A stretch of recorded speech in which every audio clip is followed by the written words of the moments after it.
Hey, good morning and welcome. Good afternoon. Good afternoon. Yeah, good afternoon. This is really cool. Studio Kitchen, Colorado. You've tuned in live with us, Facebook, YouTube. Greg Hollenbach, the whole cast and crew is here. Zach Kreider from Colorado Mills Sunflower Project. Products. We're going to do a really cool experiment today. It's the goat experiment. We're welcoming a bunch of friends and family to the kitchen. This is going to be a great day, great chef, great butcher. I'm just going to send it to you, and we're going to talk about what we're doing with this goat experiment. Yeah. Thank you, Greg.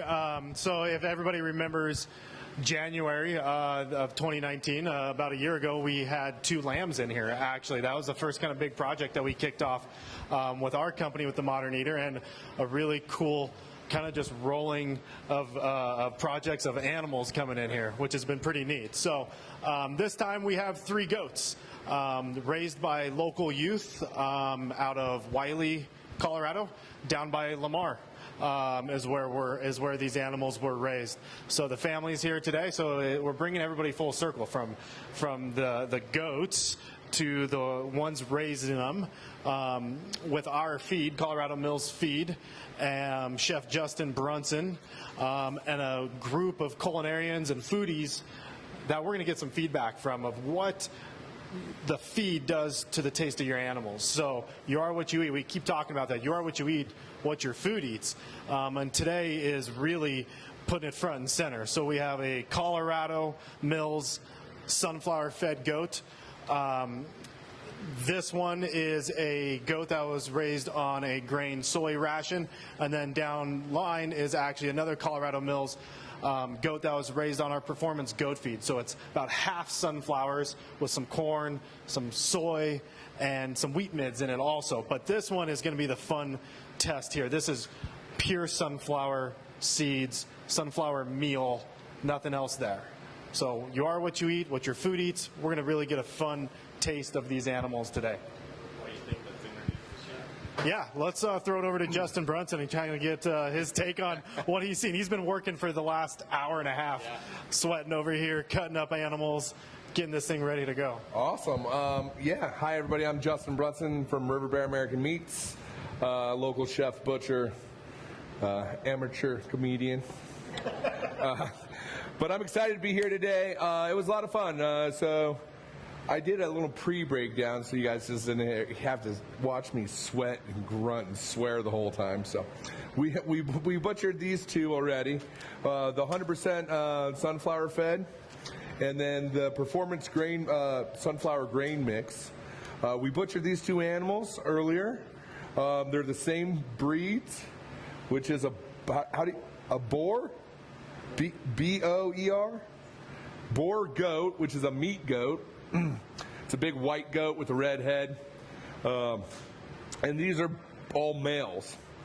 Males tend to have a little bit more muscle on them, tend to eat a little bit better. So all you ladies are safe, all right? But what I noticed just on the pure beginning breakdown of what was going on today, just the quality of the fat and the difference of these 2 animals. The one fed the 100% sunflower diet, fat was definitely a lot firmer, a lot harder than the one with the blend. Which, as a butcher and as a chef, that's what I'm looking for. I want fat that's a little harder, that renders down a little bit nicer, that holds up. I guess it's the difference between having like a juicy chop and a greasy chop, because the fat will hold into the intermuscular a little bit more. We're on the softer fat, it'll just run right out. And we haven't even got into this one, so this is our demo that I'm going to butcher for you guys here live while we're here. We're missing a leg, but, you know, so it wasn't a 3-legged goat. We took a leg off for Saturday night's show at the Modern Eater. Yeah, so and then with these guys on the ends, we have their legs in the oven already. So we're going to butcher this, and then we're going to taste all these animals side by side and really get into seeing what feed does and all that jazz. Okay, sit back and relax. You're probably at your desk at work right now. We're doing the ultimate experiment. There it is, 3 different rations of feed. 3 different goats in Studio Kitchen, Colorado today. What we're hoping to do is, a lot of times ranchers and farmers, they're doing such great work with their food and their land, but taking it a step further, doesn't matter what your livestock eats. We're seeing today with these 3 different, we're going to do some butchery now. You're going to butcher this up. So for about the next hour, you're going to see Chef Justin Brunson butcher this up. Then we're going to stop, take a pause. We'll come back. We'll do a round robin around the table and talk about this. We'll have the cooked goat out in front of us, and you're just preparing it with salt today. Yeah, so whenever we do tastings with products, especially proteins, we keep it as clean as possible. We don't put any spices on it. I don't even like black pepper. So we will it's just going to be meat and salt and maybe a little bit of sunflower oil to pick it up in a pan. But we actually rendered some of the goat fat off, so we'll probably just use the goat fat. At some point today, I rendered some goat fat off. I think everybody should just taste the fat off the animal. I mean, you can smell it in the air in here. It smells delicious, right? I think Americans are a little funny about this animal. This is the #1 eaten protein in the world right here. Is it really? Yeah, goat and chicken. Yeah, there's more people in the world that eat goat than there are that eat beef. Yeah. United States is a big consumer of beef, and per pound, there's a lot of beef eaten. But when it comes to actually how many people are actually eating meat, goat is at the top of the list. There's more people eating goat than there are eating beef in the world. So pretty cool. #1 eaten protein in the world. We're just not really here in the United States. We're real spoiled, right? we're all used to eating giant T-bones and ribeyes, and we just get those center cut steaks. Like getting burger here is kind of lower end. Where in most of the country or most of the world, you can raise an animal like this with very little, and they'll follow along with you as you're moving around too, and Like breaking down a big rabbit. yeah, I mean, physically the way the animal is built, it's built exactly like a cow or a pig or a rabbit. Pretty funny. They're all very similar creatures once you start breaking down the parts and pieces. These are the same parts and pieces you would have if it was a buffalo, a deer, an elk, a cow. I mean, they're all very similar animals. I just say this one's kind of rabbit-like because they're kind of small. Let's dig in. Teach All us right, something. awesome. Yeah, Cool. Thank you, everybody. For those of you tuning in on Facebook Live, everybody that's here today, thank you, because Colorado Mills is really wanting to be the center of bringing people together. The farmer. We have a farmer in here today, Doug Euland, one of our sunflower farmers. We have the kids that raise these animals with our feed made from the seeds coming out of the Euland's fields. We have Chef Justin, Butcher Justin, and culinarian. So really bringing everybody together to highlight what Colorado truly has. From feed to the livestock to the chef to the kitchen. Here we are, Studio Kitchen, Colorado. Have some fun. Awesome. Wait to learn this right here, Justin. Cool. Go ahead. So one of the first things we do, we removed this leg on Saturday and cooked it up, but it's kind of awesome because it helps you guys see into the animal a little bit more. So one of the first things we do, we got to take these kidneys out that are in the inside. And these kidneys are covered in what is called leaf lard, which we rendered down so everybody could taste it today.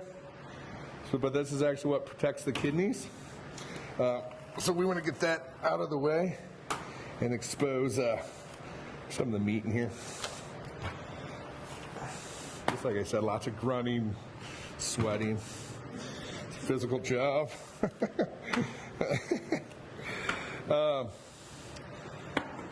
So right away when I got into this 100% sunflower lamb, I noticed right away that the fat was a lot harder on the inside of the animal. So now we got this all open, we can really get to business here. So we're going to remove the back legs first. Goat leg is absolutely awesome. It's really good roasted. You can braise this piece of meat. You can smoke this piece of meat. It's really a versatile animal, and it's kind of sad that we don't eat more of it here in the United States. So this is what we call the belly flap. It sits right here. This is where we're at. We got a little diagram. So any questions while we're doing this, just feel free to free to ask. So we're gonna just pop this back leg off real quick. I think, has everybody in here eaten goat before? Everybody had goat before? No? Can put your hands up. Who's eaten goat? Oh, like half of us. That's great. How did you guys have your goat the first time? Tacos? Braised? Stewed? Cooked in a pan? Right on. Well, that's cool. We're going to introduce some folks into... There we go. Back leg. Pretty easy, right? So this is our back leg. It's really great roasted. Braise that bad boy. You cut into steaks if you want to. Next thing we're going to do is we're going to take the front legs off. So we're going to put it on its back over here. There we go. It's really funny. Like, this is one of the things I thought was really weird when I first started butchering animals, is that this front leg doesn't have any bone that connects it to the animal. It's really weird. There's no bone there. It's just muscle and tendon on that whole front. They're not like us that has a bone connection, right? So I always thought that was really weird. The first time I butchered an animal, I was like, there's no bone right here. So we'll take off this other front leg. Try not to stab myself. So these front legs, these guys are great.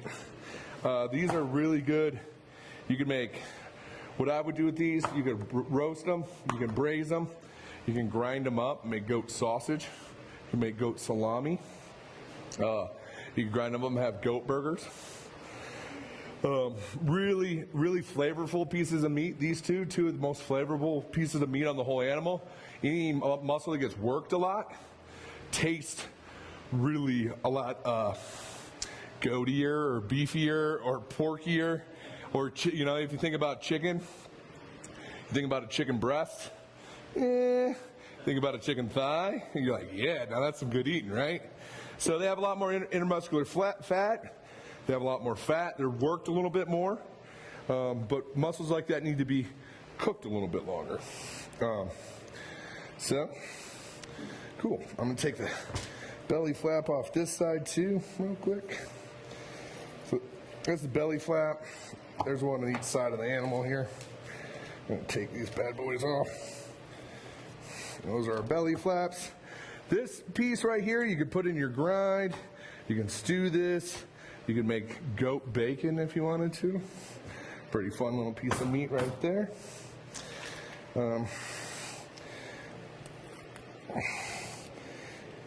There's some spleen that was still in this one. We don't need that. It's pretty cool. You guys all have skirt steak before? Anybody in here have skirt steak before? So see these little muscles, right? This one's not that great, but this is a skirt steak. So this is actually a goat skirt steak. It's the diaphragm muscle. Keeps the lungs from the guts. One of my favorite pieces of beef. I pulled them out of these lambs just because I thought it was funny. Because that would be a hard steak to cook, right? But, in a beef, this little piece of meat is this, it's this big. You pull that out, make your fajitas and whatnot with that stuff. But it's just kind of cool to see that. Teach people where their skirt steak and their fajitas come from. It's right there. Well, I'm going to mix that up that way. Put that one on there. Awesome. So we got rid of the back legs, the front legs. We have the middle of the animal here right now. We're going to pull off the breast. So this is what they call the breast. It's this section right here, the bottom of the ribs. It's funny right here. This is a brisket.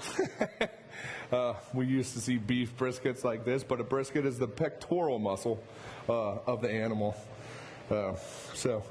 Very small. I don't think you could make a pastrami or a corned beef with this guy. Kind of a waste of time. But they do braise up really nice. So, flop this guy over.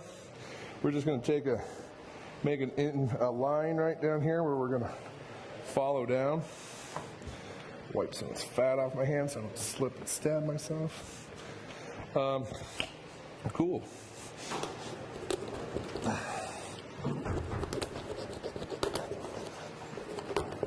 Most people would use a saw, but I kind of like going at it like an animal. Cool. Oh, Patty. So there's your breast. So this is another great piece right here.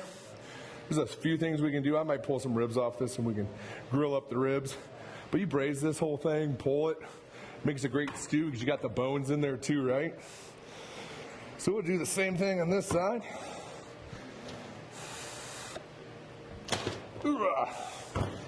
Justin, that knife is just going all the way through those rib bones, right? Yeah, well, there's a little force behind it. Yeah, so, I mean, you can't do this with a beef. Most people wouldn't do this with this. But, you know, I kind of like more of that European style butchery, less saws used. You know, like if we were at my plant, I would probably have my bone saw out, my big, you know, and I'd just be like, and like, you could do this whole thing in 45 seconds, you know. But doing it in front of a group of people, I kind of like the artisanal part about butchery and being more old school, you know. So we're gonna do it a little bit more rustico.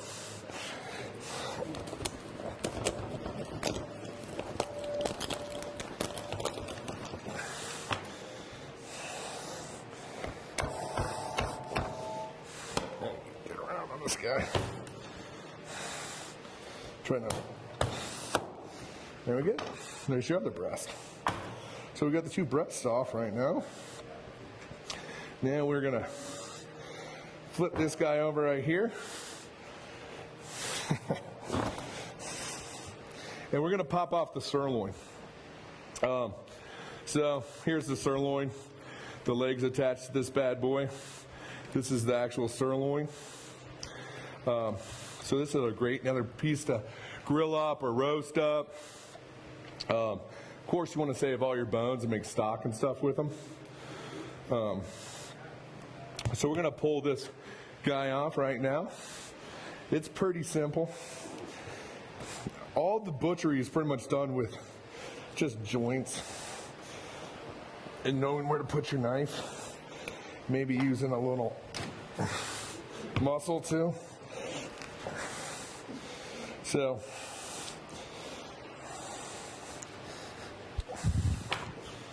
I'm just going to bring this to the corner of the table and pull that right off. Yeah. I used to be a professional wrestler. Now I'm a chef. Cool. So we got that sirloin pulled off now. This is actually one of my favorite pieces of the animal too, is the neck. There's a lot of really good meat on here, right? This goat's doing this all the time, right? Looking around, making sure it's not getting eaten by a coyote or something. So there's a lot of meat on these necks. And what I do a lot at the restaurant, and we'll braise the whole thing whole, cool it, and then cut it into like rounds and serve them like steaks. It's pretty cool. Kind of a different way to treat the animal. So that was fun. Cool. So what am I going to do next here? And while Justin's doing that, up on the live screen, this was, when was this? June when we were on the road trip? So this is out at the Jaggers farm out in Wiley, Colorado. McClave, between Wiley and McClave. Lance actually teaches at McClave in their 4-H programs and FFA and everything. Yeah. So these are the goats that. Yeah, aren't they cute? They're cute and little. And all. They were adorable. They. Did you name them? No. No. Well, then this one was Juicy, me, was his right? name Modern Juicy or ear. Tender? Q-tip. What's up, too? Yeah. Anybody got any questions? While we're kind of getting towards the end of this cutting these up and getting close to tasting soon. Any questions? Is it boar? What was Boar. the breed? B-O-E-R. They're bred for size, bigger meat, percentage. Yeah, they can handle the weight and everything. Yeah. Cool. So this is the section I just took out. This is the short loin. One of my favorite pieces on any animal. Everybody like T-bone steaks. This is where the T-bone comes from. So you have the tenderloin here on the inside of the animal, and on the back you have the sirloin sitting right here. So this is where the T-bone comes from. You can see the little T-bones in here. Here's your fillet, and the T-bone will be right there. So. And Justin, a T-bone is a New York and... It's a fillet, right? Yeah, so the long skinny part's the New York strip, and the other part is the fillet. And then when you start they get to the good end, when the fillet gets big, when it's bigger than 2 inches, you can call that a porterhouse.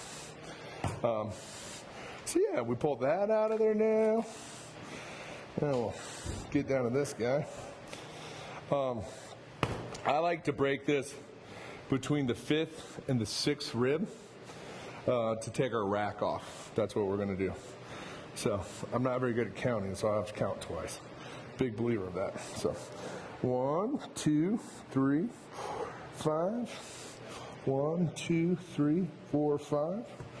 We'll take our knife and we'll just keep that right against that rib as tight as we can.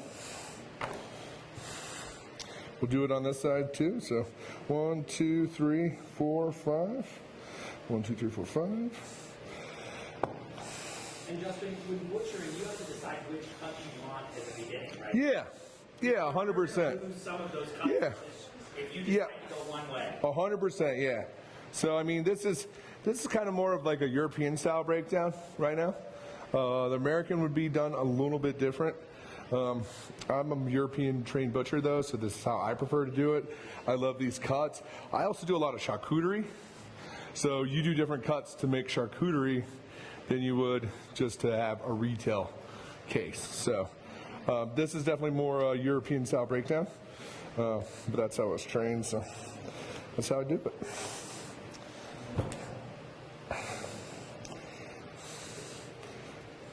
Everybody know Brian over here? This is my friend Brian. He owns Growers Organic. Awesome fella. What are the different styles in European style? Well, in European style, they use a lot more knives. Like in American style, everything's done on a saw. You got a big stand-up saw, just like you cut wood on. Everything's done on a saw here. It's meant to put more retail cuts in the case and be faster, right? Where in Europe, like you go to a butcher shop in Europe, they don't have one of those big band saws in there. You got some drunk Italian guy in there with his horn. I was talking about Dario Cecchio, the most famous Italian butcher. But this is how they break there. They break more with a cleaver or a breaking knife and a boning knife, and not even a saw. Like I brought my saw today, but I kind of like this more European style butchery because it's more artisanal. For me, it's I need to have fun if I'm going to do this, right? So. That's why I do it this way. So cool. We'll take the rack off of this thing now. And you can't do this with a pig or cow, but with a goat or a lamb, you can just kind of horse your way through it a little bit.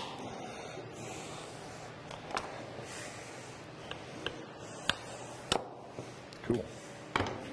So we have our neck right here. And then we have our rack right here. So this is the fun part right here. This is where I might cut my hand off in front of everybody. So we're going to take our rack, an old school, just cleaver right through this guy.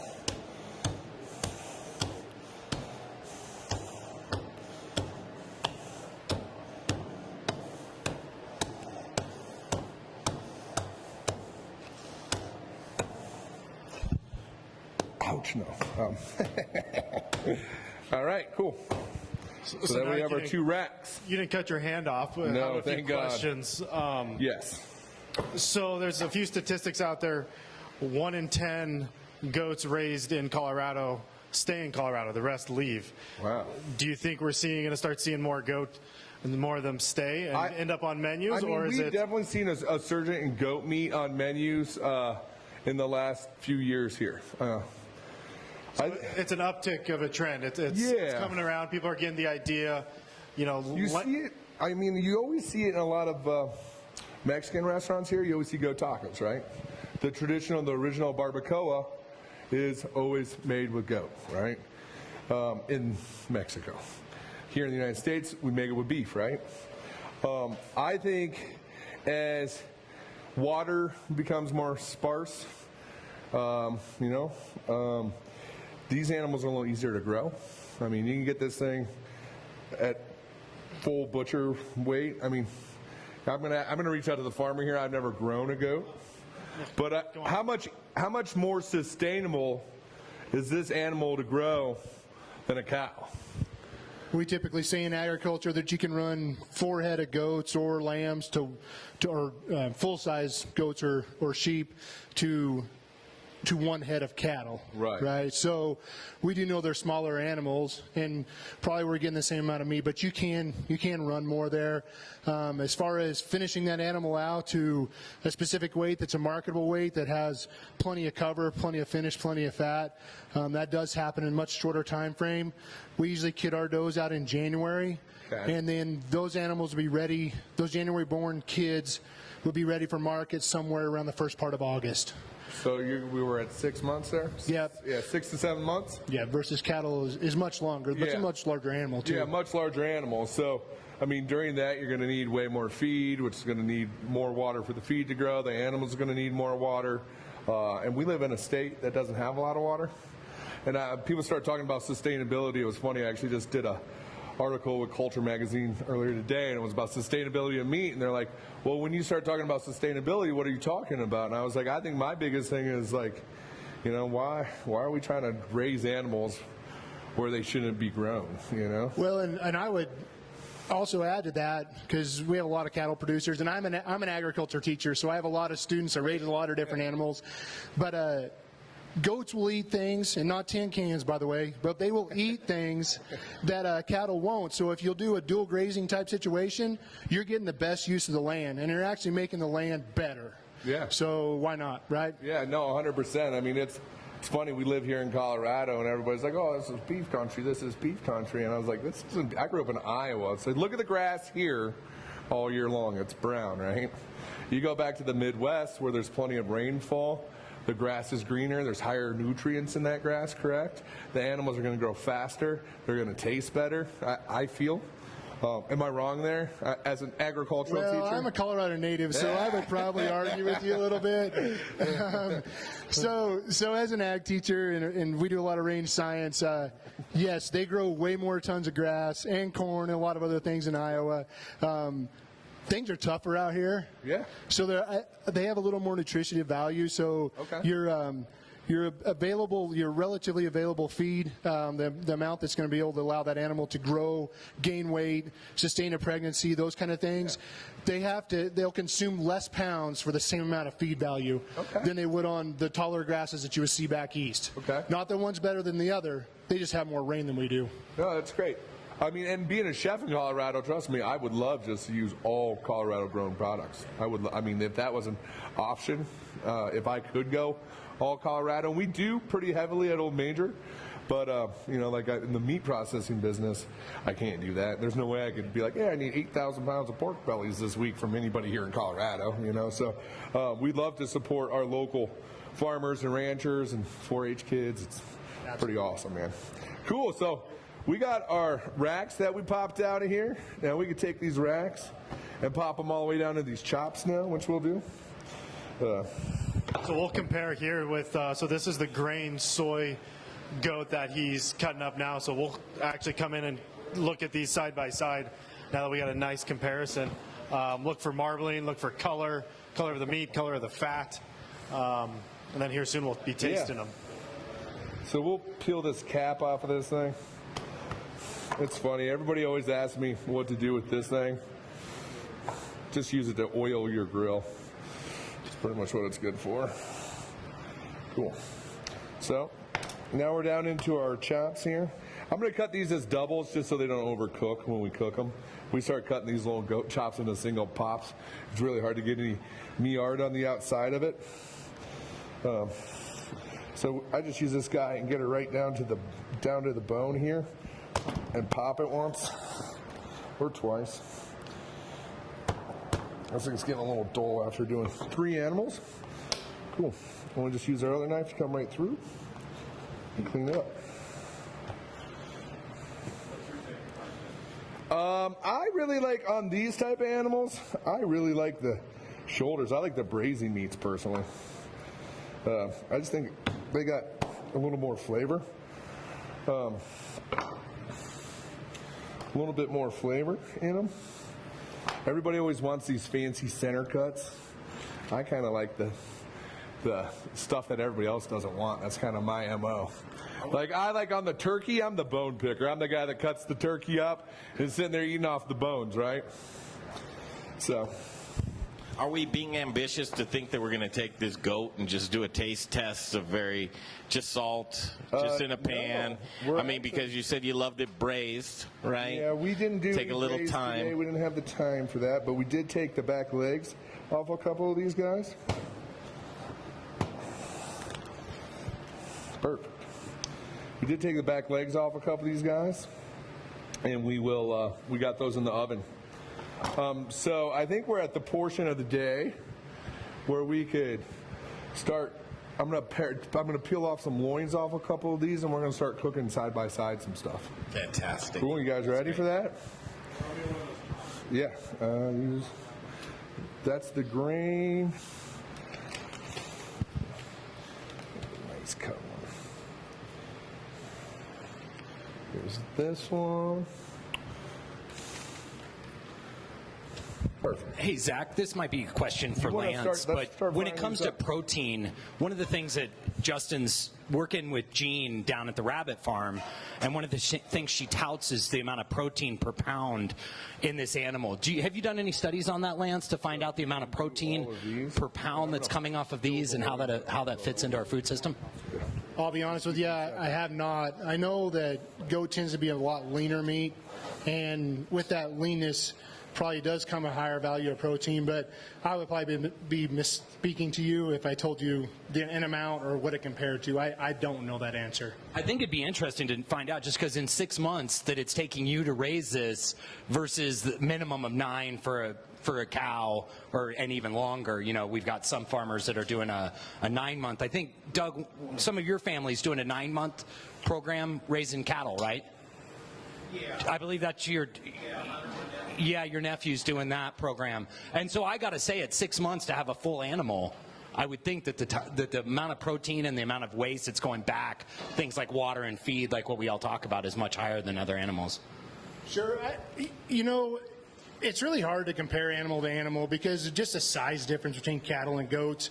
I'm sure there's some great studies out there, I'm sure, and if we took some time to kind of Google that and figure that out, we probably have a lot better answers than what I could tell you today. But I know that is a smaller animal, or is much smaller time or a shorter time frame as well.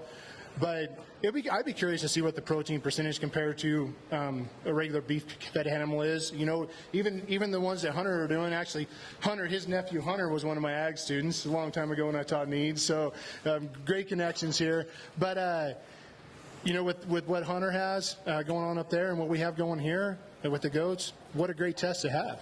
Yeah, I'd just like to see more people using goat on their menu. I think it's an incredible product. You can get a lot here in Colorado, and then the fact that so many are using Colorado mills as feed like you are, I think that's a great testament to what we have in the state right now. You know, like Zach said earlier, I mean, it's a well-known fact that more people in the world consume goat meat than any other meat protein source.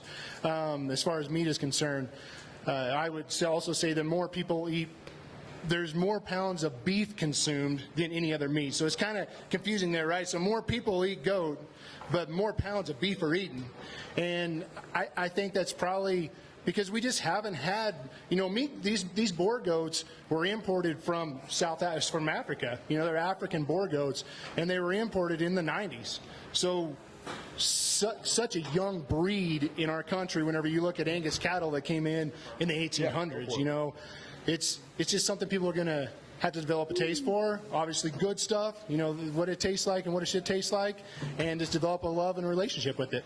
Well, and I would bet you that the reason we probably eat more pounds in steak is just because, like, the National Beef Association has been pushing people to eat bigger, 12-ounce, 16-ounce steaks versus, and most countries wouldn't eat that much meat in one sitting, much less in a week, just because we have different eating habits. So I think that that's probably a testament to what you're saying. More people out there are eating goat. But when the people who are eating the beef, they're eating a lot more of it at one sitting than you would eat goat. I think you've done an incredible job. I would recommend that if anyone can, reach out to you guys. And as long as it's not raining for like a week, go visit the place. But we really thank you guys for coming to Denver today.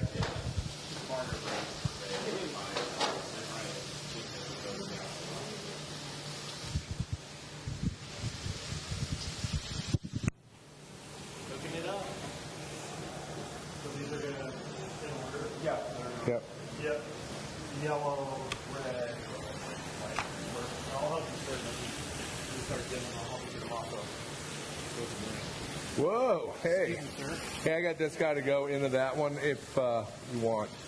So that one goes there. This one goes here.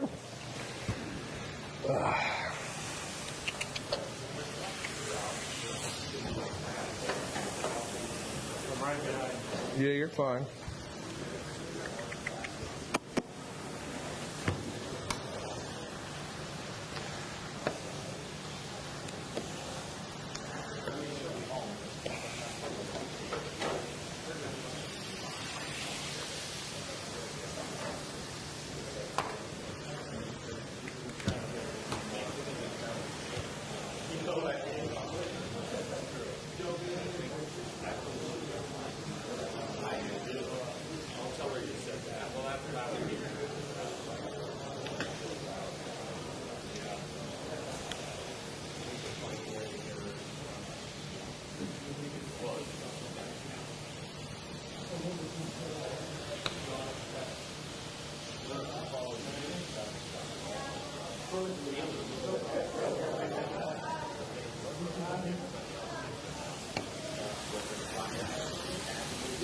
Which one's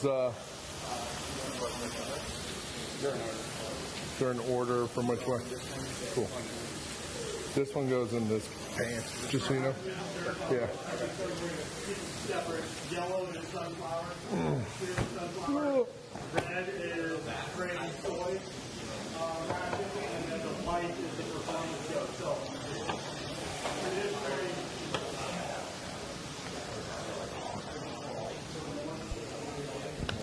So we keep preaching that you are what you eat and what your food eats. So with that.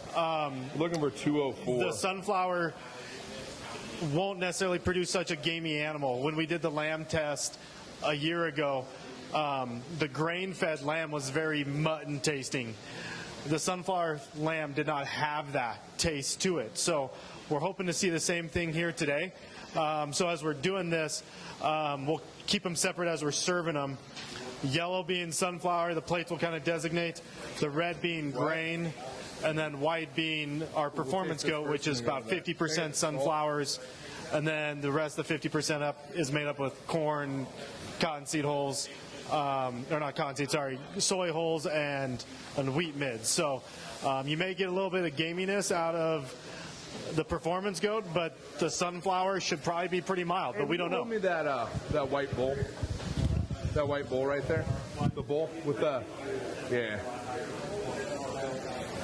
Hey, will you get that on over here? I'm just going to warm this up so it's not so cold. Oh, yeah. Yeah. Coagulate a little bit. I think we should season it too a little bit.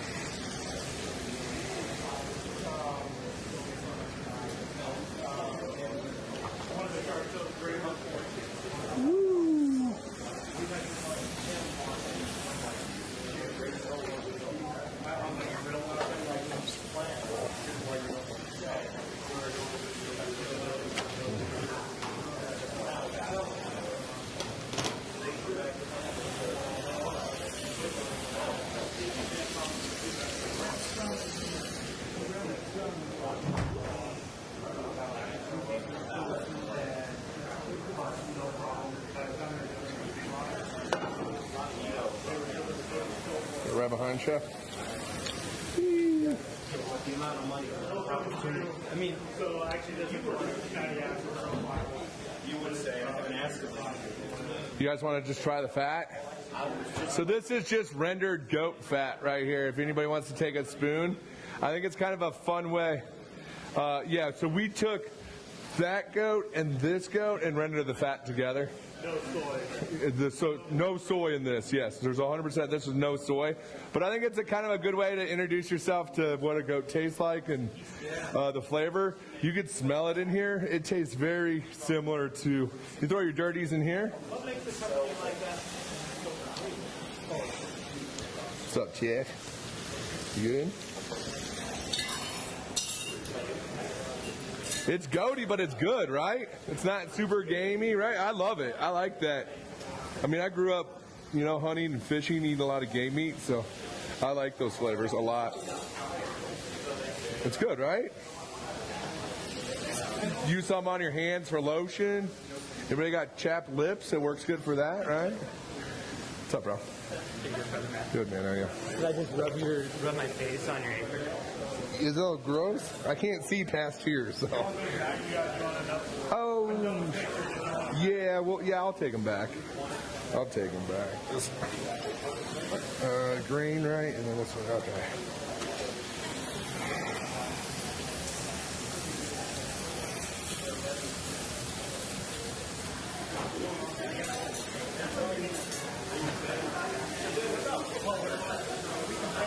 Yeah.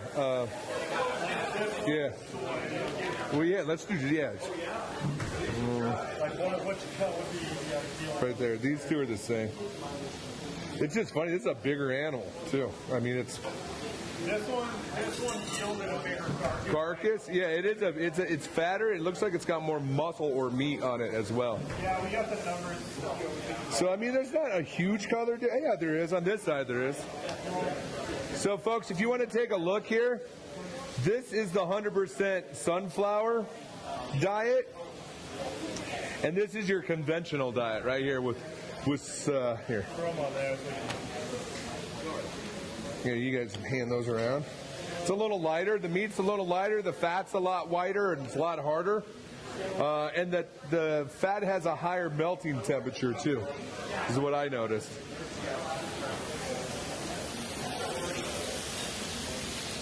Yeah, that's great.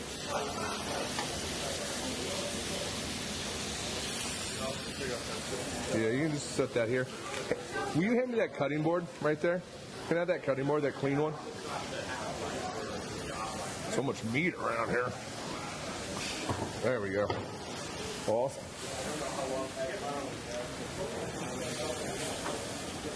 Oh, let me wash my hands real quick.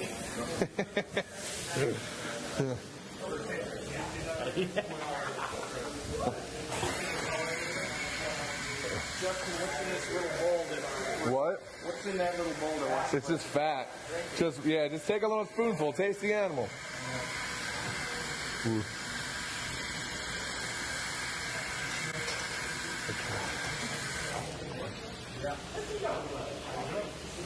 It's good, right?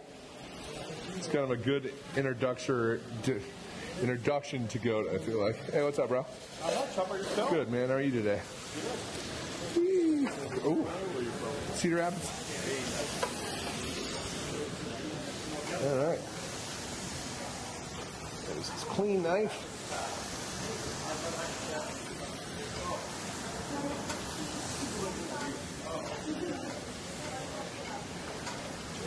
Okay, cool.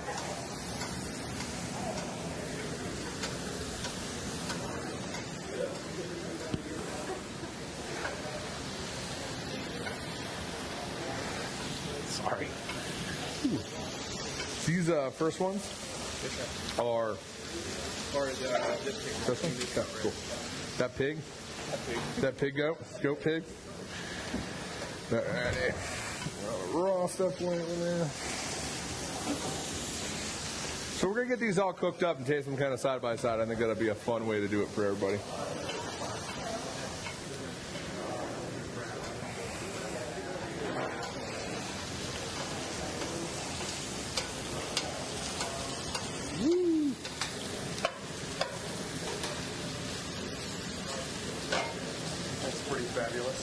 It smells pretty good in here too, huh? Cool thing, Chef. What? I think it'll rust out.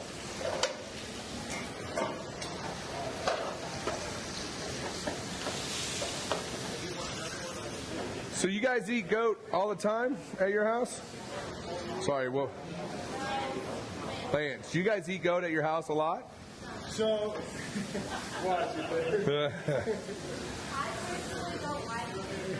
No? Yeah. No, so here's the deal. So we actually have a production sale each year, and the first couple of years we had that sale, we'd cook brisket. Yeah. And we would cook some barbecued goat, right, just on our Traeger, just cook it that way. Last year, I decided we were just going to, if we were selling goats, we're going to go all goat. Yeah. And so we took one of the goats that we had raised. It was kind of a leftover goat from the year before. It took a little longer to get to weight. And we just ground that goat up and made goat burgers out of it. Yeah. And people loved it, right? Yeah. And as lean as goat usually is, you would think that the burger wouldn't hold together without adding some kind of other fat in there. But yeah, they held together great. And so I like eating goat, right? And I mean, obviously I'm a big guy like you. I was kind of raised on beef, you know, but I like it. It's got good flavor profile, and you know, we're getting a little older. We got to kind of watch what we eat. So why not eat some little leaner? Yeah, that's true. Right on, man. Yeah. So we're gonna cook the chops. We're gonna do like a medium rare on the chops. I don't usually cook middle meats much more than that. So we're going to cook these all medium rare for you folks, and we're going to dive into this tasting there. While we're waiting for them to finish up cooking, we'll kind of start running through some of the numbers from this project. And the Jaggers, please step in and correct me or add anything to it. But this chart up here are the sunflower goat and the soy grain goat. The orange being sunflower, the blue being grain. They started out the sunflower a little bit bigger, and they track their weights about monthly as they progressed up to their harvest date. And the sunflower finished at 112 pounds, and then the grain finished at 106 pounds. But they both started very similar, but the sunflower actually performed just a pinch better. And we'll hear in a couple minutes have another graphic or some information. That one.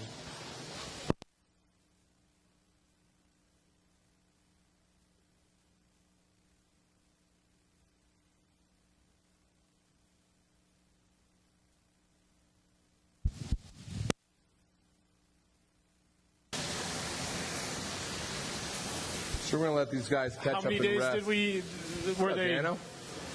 raised?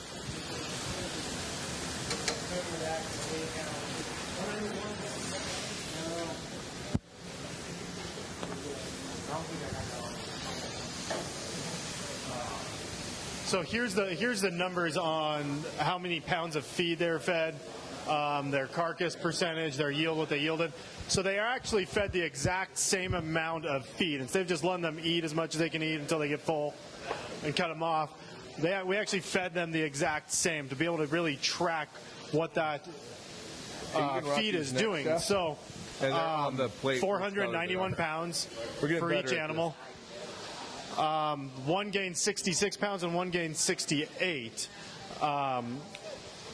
From there, the conversion rates. So it took 7.4 pounds of feed to produce 1 pound of muscle for the grain soy goat. It took 7.2 pounds to produce one. And that doesn't seem like a lot, but when you actually start factoring in costs and percentages, and you look at the cost, there's almost a $20 difference per animal with similar gains. So as you progress further and say you have 10 animals or 1,000 animals, all of a sudden $20 input costs into an animal can really make a big difference throughout the year. What we usually see then also healthier internal organs with the sunflower animals that we've been raising. We saw it with the lambs back in January, that we saw healthier hearts, healthier livers, and these animals showed the same, showed similar characteristics. The sunflower having a little bit healthier organs visually looking at them.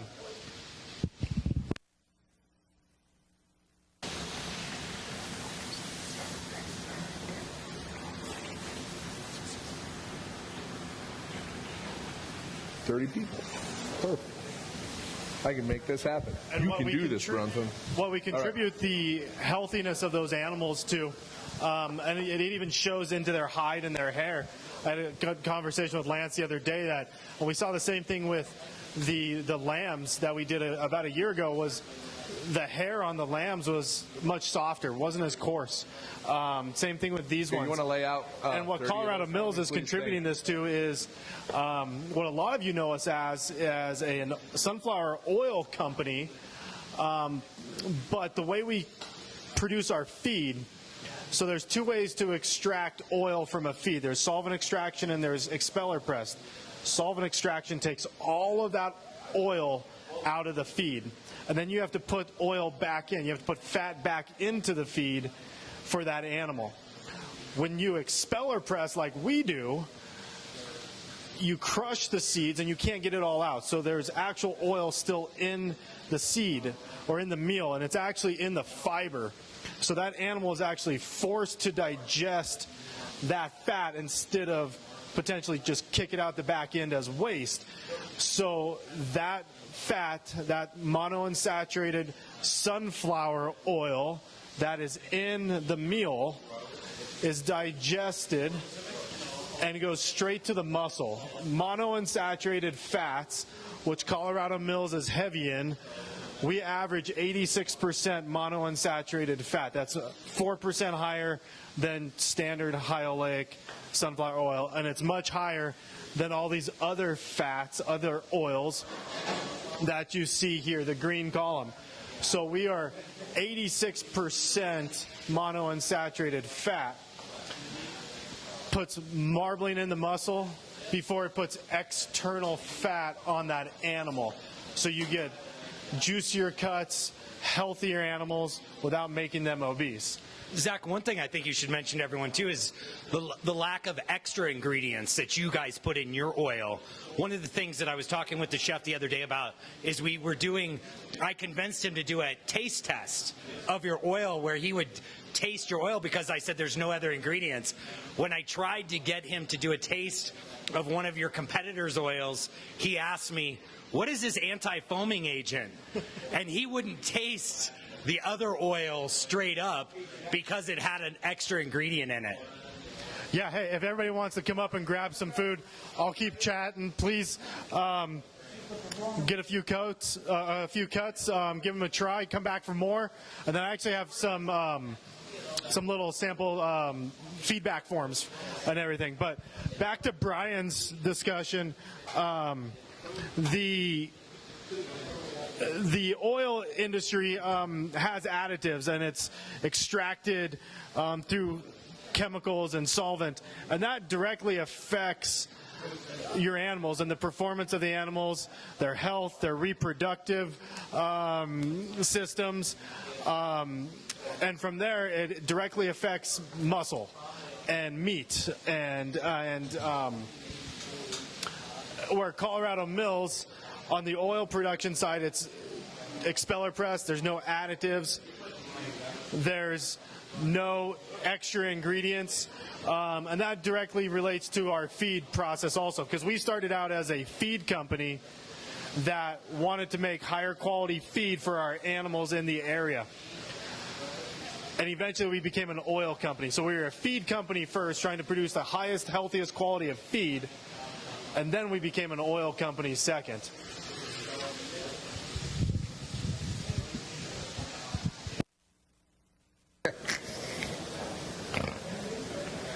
Awesome.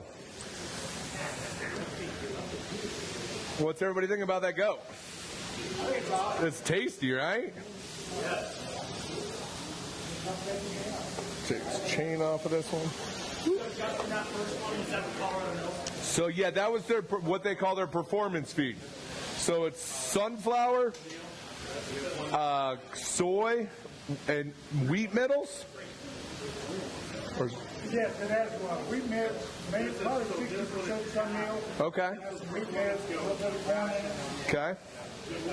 Perfect. So no soy in this one. No soy. Okay. Perfect. So the second one we're going to taste is what we all believe to be the best animal here is this one that's fed 100% sunflower. So, yeah. Thank you. I'm having another one if you want that. So, Justin, do you notice anything when you're slicing it at all? Like, is it that noticeable yet or not? During the butchery process, I definitely felt that I'm calling lamb A over here. Lamb A had the best fat to it, for sure. It was definitely the hardest fat. The animal looked the biggest out of all three animals as well, which, more bang for your buck, right?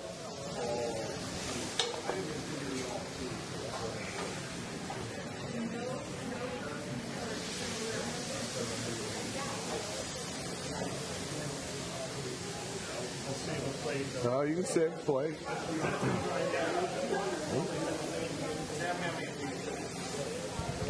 Yeah, it's animal.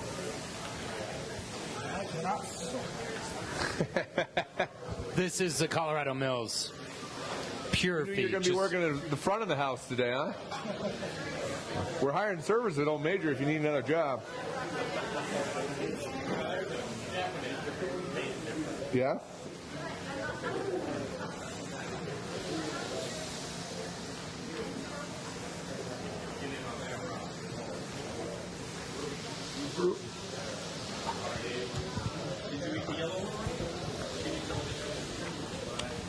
All right, Ken. Yeah, it's a lot cleaner tasting. Tastes a lot cleaner, doesn't it?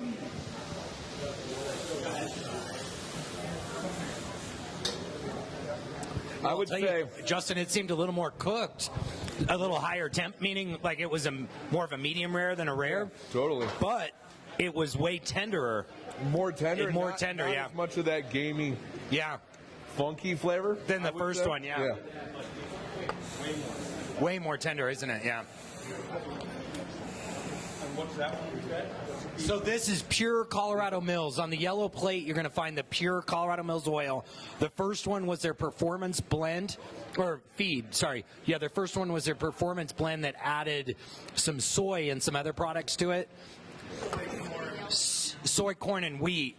Whereas this is just a pure Colorado Mills feed, but this one, in my opinion, I would say tastes better. Yeah, I would say this has a lot cleaner taste. You really taste the feed in it more, right? You are what you eat, right? I think that's 100% saying that you are what you eat. Now, are you putting a couple of different cuts on here, Justin? Or so we got short loin and chop. So it's pretty much the same cut, just farther down in the animal. Gotcha. Just with this many people, it's hard to go A to B there. Cool. Awesome. And then the last goat we're going to taste over here. Hi, Spencer. It's going to be the conventional feed. So grain and soy diet.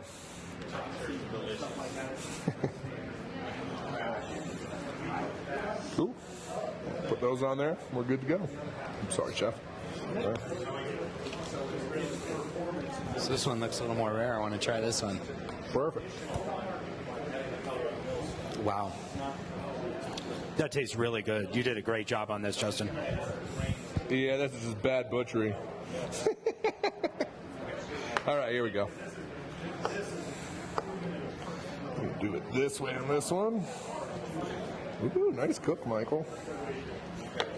And we're not tasting 100%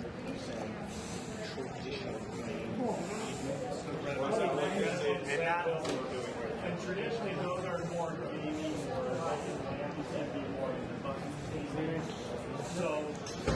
Where are we sitting over there, bud? 194? 195? Good. Crank that thing up a little bit. It'll get there. Cool. So now we can start going red? Yeah. We need seconds. Someone come get some seconds. So red is all one. Yeah. Yeah. Wow, that's crazy. What's the taste on that one, Chef? Different? It's funky. Really? Yeah. It's funky. That's what I think of when I think of goat, is this. Personally, yeah. Hey, this is the best stuff you're going to eat. So this next one's the grain-fed. I just ate a piece of it, and I'm really excited to see what you guys have to say about it. Because this reminds me of the goat I'm used to.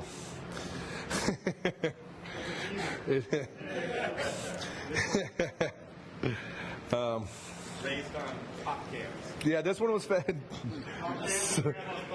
Yeah, windshield wipers.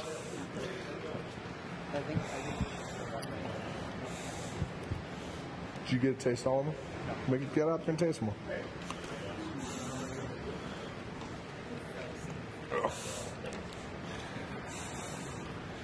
What do you guys think? You think this one has a little bit more funk to it? I mean, it's meat. It's still good. I know. But I mean, for me personally, the clean flavor of this feed program with the sunflower is real nice. It's lovely.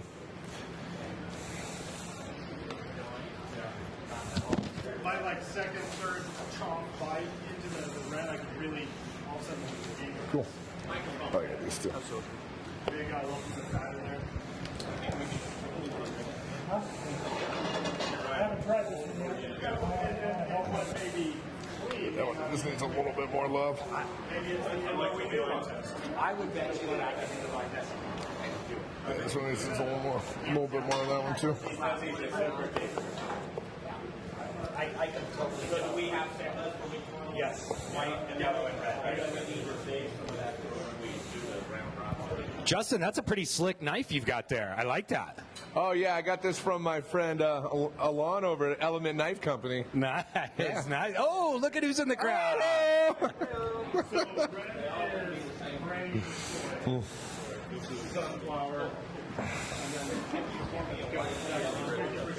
What?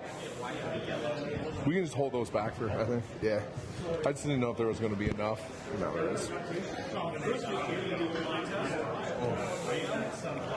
It's going to be cold at that point.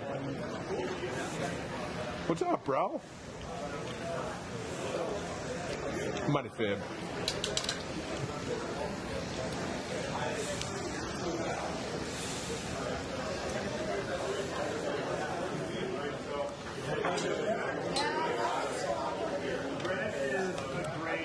You know what? We'll put these up for the round robin thing we're going to do. What do you think? That was way cleaner, wasn't it? I like goat, though. I think they're all pretty good. Yeah. But that one. Yeah, way better.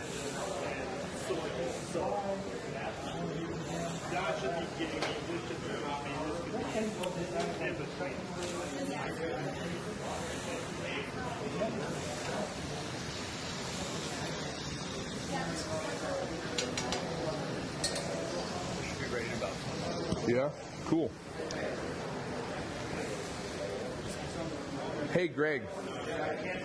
Oh, we'll use these for that route when we're talking about it. And then I got the 2 legs. They'll come out for everybody. So he can cut those up.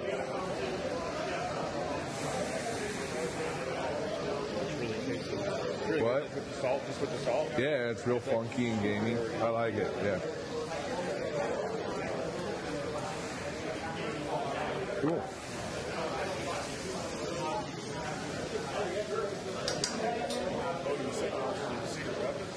Yeah, it's Mount Vernon, really, but. Oh, right on. Yeah, great place to be from. Great place to be from.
some more yellow plates. Can you grab those yellow plates?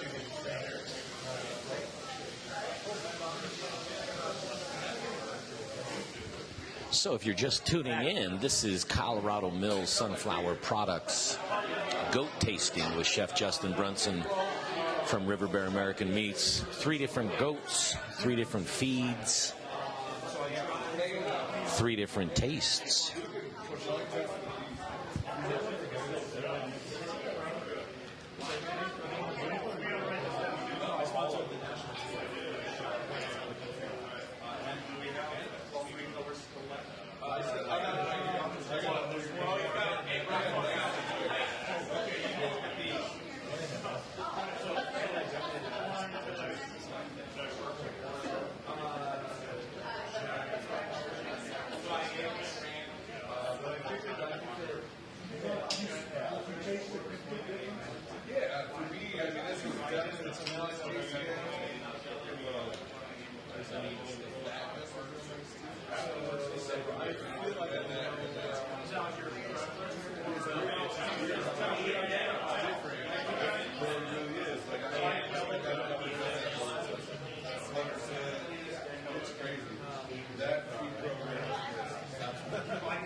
For me, too, though, on the financial end of it, this is a lot.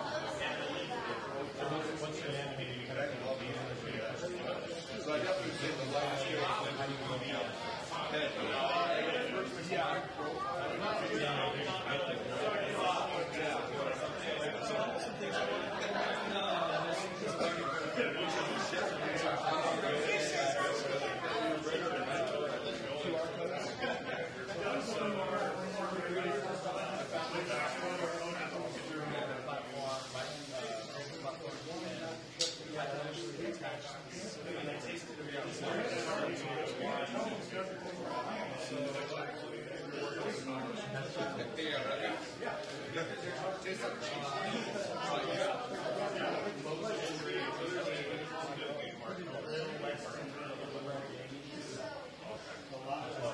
Hey, George. Take a little walk around.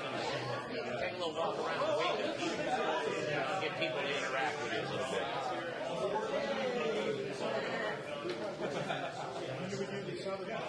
Another part we're going to shut down. Distance line, we'll put it back on the table, regroup, and then we'll do a little round robin back into the home again. 50 minutes. Rock, 50. He dialed them all in, which is great.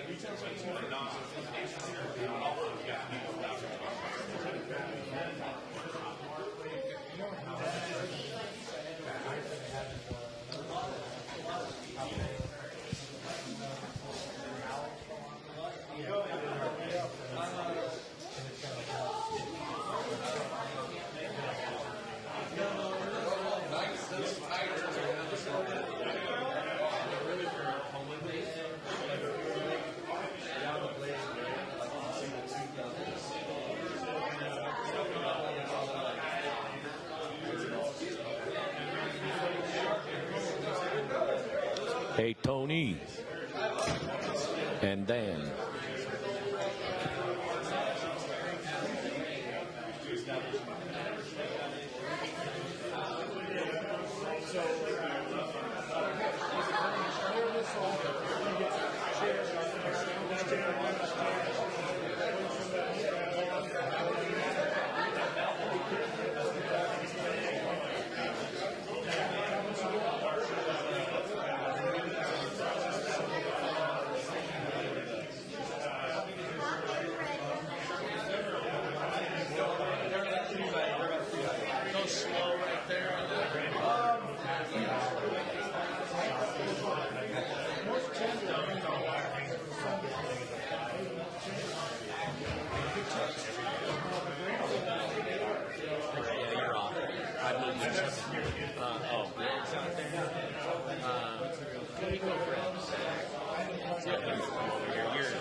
All right, ladies and gentlemen, stay tuned for part 2 of Colorado Mills Sunflower Product Goat Tasting with Chef Justin Brunson from River Bear American Meats.